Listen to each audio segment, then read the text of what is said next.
So I thought I'd show off some stuff in my garden right now, because I'm just out here seeing what I can pick for dinner to make a nice salad, nice, you know, garden salad.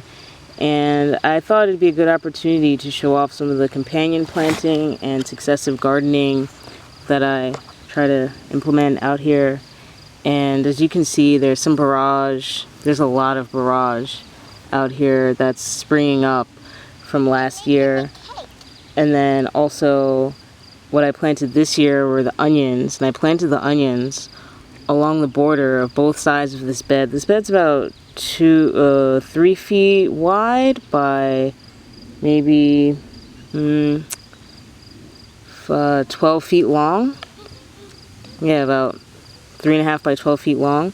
So on the outer perimeter, I have onions, which are gonna mature at the end of the season, and they don't need a whole lot of space.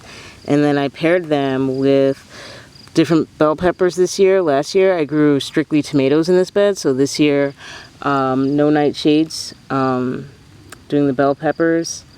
And so the bell peppers are spaced about every 18 inches to 2 feet apart. And then in between the bell peppers, I have arugula and cress. So the cress is doing alright. I've never grown it before, and I think it likes shade and a lot of water. So I put it on the shadier side of the bed, and as you can see, there's a lot of borage popping up from previous years. Borage just self-sows like crazy. It's really hard to contain it. There's a lot of borage popping up, as you can see. So the idea here is that, you know, the arugula is going to go to seed at some point. Once it gets too hot, that arugula is just going to go to seed, and it's not really going to bear leaves. You can try to keep it going by cutting it down at the base, and it'll set new leaves. But it doesn't grow as, the leaves aren't going to look as broad as these leaves are in the cooler temperatures. And you can see there's a pepper right behind it. And so possibly the peppers will grow up high enough and stocky enough that they can provide some shade for the arugula to keep it going. But either way, this spring bed is giving me arugula and some savory, which I planted last year. And believe it or not, the savory looks awesome right now. And last year, it looked nothing like this. It looked like, I don't know, it looked so just leggy and tasteless. And it's getting a better flavor now. So this is another part of the garden. This side gets some good afternoon shade. And the sun is just about getting behind some trees, so I'm going to start picking some greens for dinner. And as you can see, I have a beer trap down there, and that's just a half of the lower end of a water bottle with some beer in it to trap the slugs. Because I have if you can see this kale here, I have a slug and caterpillar problem on this lacinato kale. I've been a little too busy to deal with it, but I'll get to it. They're even getting after the sunflowers, which I haven't seen before. But over here in this bed, I got a couple things going on. You can see some wild strawberries I found earlier in the year that I threw in here. Might not get any strawberries this year, but in the following years I will. Some, looks like some scallop squash that's self-seeded, as well as a bunch of tomato plants that have self-seeded. I got some borage coming in, and stevia that's getting eaten up. I haven't been doing too well on pest management. But what I really wanted to show you was this bed here, which features cress and mustard greens and a sunflower that popped up on its own. Again, from last year, those seeds get everywhere, especially if you have hungry birds around. So, this garden bed right now, it has cress. It has predominantly cress and mustard greens. That's what I planted. Everything else that's popping up from last year, I'll let it mature to a point where I can weed it out and replant it somewhere else. But I just put some okra in this bed. I see one of them over here. So that's an okra plant down there. And so okra has a season similar to peppers.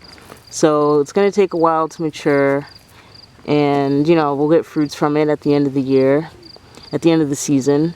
So, you know, these mustards, the cress doesn't even really like the sun so much, it seems. So the mustards and the cress will probably be kaput by, you know, June or something like that. Right now we're at the end of May, so the end of June these things are going to start going to seed, or just not growing as profuse as they are now. And that's when the okra will take over. And then, so I've planted the okra about 3 feet apart. Tried to plant them every 3 feet. And so in between the okra, I'm probably, if I have an okra plant here, right probably 1.5 feet away, and towards the edge of the bed I will plant the cucumbers. And the cucumbers can grow up the fence. And there's some sunflowers coming in, so they can also grow up the sunflowers once the sunflowers are strong enough to hold them. So I like to keep cucumbers in a pot for a while until the sunflowers are strong enough to handle them. And so that's you know, some more companion planting. And I think I'm going to put dill here. Got to start some dill up in a couple more days from now. But right now it's just pretty much mustard greens and cress, and you can see the spacing is about, you know, less than 1 foot apart. And the bed itself is about 2 feet wide by maybe 14 feet long. This bed is about 14 feet long, 2 feet wide, and I have like 1, 2, 3, 4, 5, 6, 7, 8, 9, 10, 11, 12, 13, 14 mustard green plants in here. And this is an Asian variety.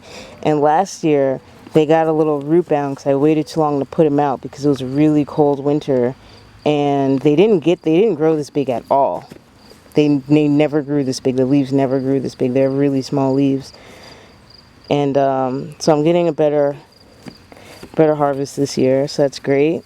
And maybe like every other day I'll come out and I'll pick like 1 or 2 leaves per plant. Usually like 1 leaf per plant. And I'll pick from the mustards and the cress. The cress is new for me this year as well, and I thought it wasn't going to grow well at all because they looked so teeny for a while, but they're looking pretty good. They're worth it. Okay, I just got on the other side of this bed with the kale, and so yeah, I was talking about this red clover plant that is huge. It looks like it's a good 2 feet tall by now, and it's here in the bed with this bed last year, or the year before, this bed had garlic, strictly garlic in it at the end of the season. I can't remember what grew here in the summer. And then last year I grew tomatoes here, tomatoes, basil, and savory. I feel like it's not called savory, it's something else. It looks like, I keep calling it savory, but whatever. I grew tomatoes in this bed, just a few. I didn't grow a lot here because this is kind of the major walkway. And this year I'm growing kale, the red Russian kale. And as you can see, these plants are about 1 foot apart. Look like they're about 1 foot apart. And I've grown kale tighter and with bush beans interplanted, and it was a nightmare, but everything grew great. I had so much food, way more than I could eat. So I feel fine about this close spacing of the kale. And now if we get way down here on the ground level, we can see I have some beets back there. I just thinned out the beets earlier today, and I thinned it out at like noon, which is not the time to do such a thing, but it was an overcast day, so I thought it'd be fine. But I'm always kind of having a problem with beets. Something always comes and eats them, so maybe I need to plant more. Maybe I need to do better pest management. I get so busy. But you can also see, again, I have tons, all these little plants. They don't really seem to be focused, but those are tomatoes. And then there's like a squash coming in, or a sunflower. I think it's a squash. And there's some strawberry spinach in here. So I have to thin all these things out. But I let them mature a bit before I thin them out. The kale is so hardy, and it doesn't make a tap root, but it makes a pretty long root that it'll be fine with all these little weeds around it as well.